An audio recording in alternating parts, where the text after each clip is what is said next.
Hari ini banyak yang membicarakan tentang penghasilan Gubernur Jawa Barat. Tunjangannya mencapai 33 miliar. Saya tegaskan ya bahwa saya sejak awal terbuka menyampaikan satu gaji gubernur dan tunjangannya itu sebesar 8,1 juta dalam setiap bulan.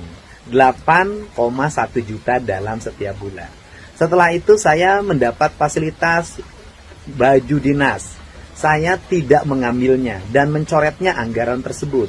Jadi baju dinas Gubernur Jawa Barat itu tidak ada. Bajunya beli sendiri karena saya bukan yatim piatu. Kemudian mobil dinas saya tidak mengambilnya.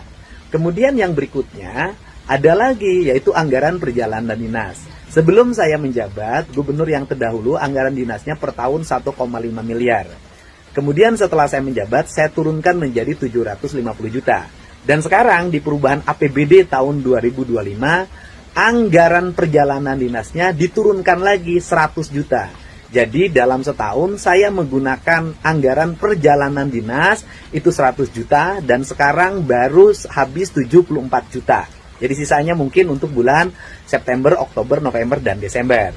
Nah selanjutnya lagi, ada apa lagi? Ada yang disebut dengan biaya operasional yang diatur dengan peraturan pemerintah, yaitu besarannya 0,15% dari realisasi pendapatan asli daerah. Nah, diperkirakan APBD Provinsi Jawa Barat 15% realisasi pendapatan asli daerah itu sekitar 28 miliar. Dari 28 miliar itu dibagi dua, gubernur dan wakil gubernur. Gubernur 75%, wakil gubernur 25%. Maka jatuhnya yang saya peroleh adalah 21 miliar 600 juta rupiah per tahun. Dan kemudian anggaran itu digunakan untuk apa? Anggaran itu saya gunakan semuanya untuk belanja kepentingan rakyat. Satu, ada orang sakit di rumah sakit, saya bayarin. Ada orang sakit tidak punya biaya operasional selama keluarganya sakit di rumah sakit, biaya angkutannya saya bayarin. Ada sekolah-sekolah yang perlu tambahan untuk ngecat, saya beri. Kemudian ada orang yang rumahnya roboh, saya kasih.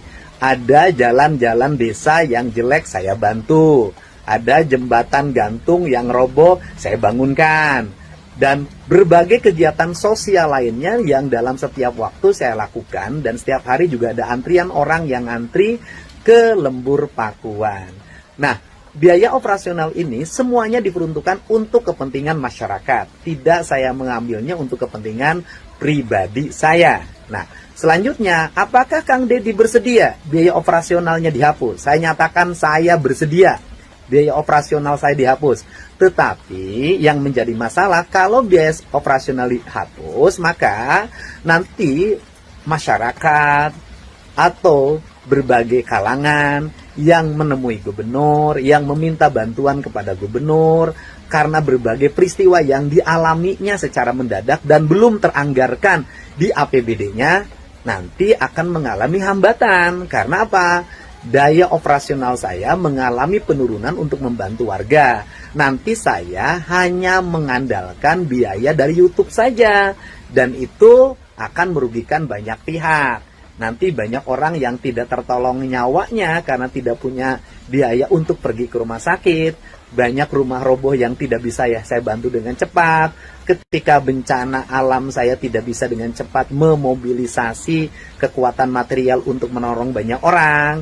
Nanti banyak anak-anak yatim yang biaya operasional pergi ke sekolahnya tidak bisa terbantu. Nah, ini saja beratnya. Tetapi secara personality saya nggak ada masalah apapun. Kalau memang itu sebuah keharusan, harus dihapuskan. Nah, tetapi yang akan dirugikan bukan saya dan keluarga. Yang akan dirugikan adalah masyarakat yang semestinya mendapat bantuan, nanti akan mengalami hambatan. Karena apa? Karena berbagai kegiatan yang terjadi di masyarakat, apabila tidak teranggarkan sebelumnya di APBD, tidak bisa dibantu. Download Tribun X sekarang. Menghadirkan lokal menjadi Indonesia.